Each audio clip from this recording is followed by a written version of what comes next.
நேற்று போட்ட வீடியோவில் ஒன்று புரிஞ்சுதுங்க. நம்ம மட்டும் இல்லை, நம்மளை மாதிரி நிறைய பேர் நிறைய பல விதமான பிரச்சனைகளில் இந்த மாதிரி நெகட்டிவ் பீப்புள்ஸ் கேட்குற அந்த நெகட்டிவான கொஷின்ஸ்னால ரொம்ப வேதனைப்படுறாங்கங்கிறது எனக்கு புரிஞ்சிச்சு. ஆனால் ஒன்று சொல்கிறேன் கேளுங்களேன், அவங்கள போய் நீங்கள் கேட்காதீங்க பேசாதீங்கன்னு நம்ம சொல்ல முடியாது.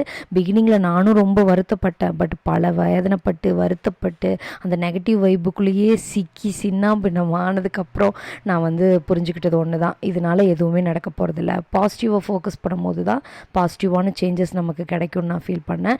அதே மாதிரி உங்களை சுற்றி நிறைய பாசிட்டிவான பீப்புள் இருப்பாங்க. அவங்களோட வேர்ட்ஸ் நமக்கு அதுக்குள்ளே ஈஸியாக போகாது. ஆனால் நெகட்டிவ் பீப்புளோட வேர்ட்ஸ் நம்ம ஈஸியாக எடுத்துக்கிறோம். அதுதான் நம்மளோட பிரச்சனை. ஸோ அதனால் பாசிட்டிவ் விஷயங்களை அக்செப்ட் பண்ணிக்கிறதுக்கு நம்ம முதல்ல பழகணும்.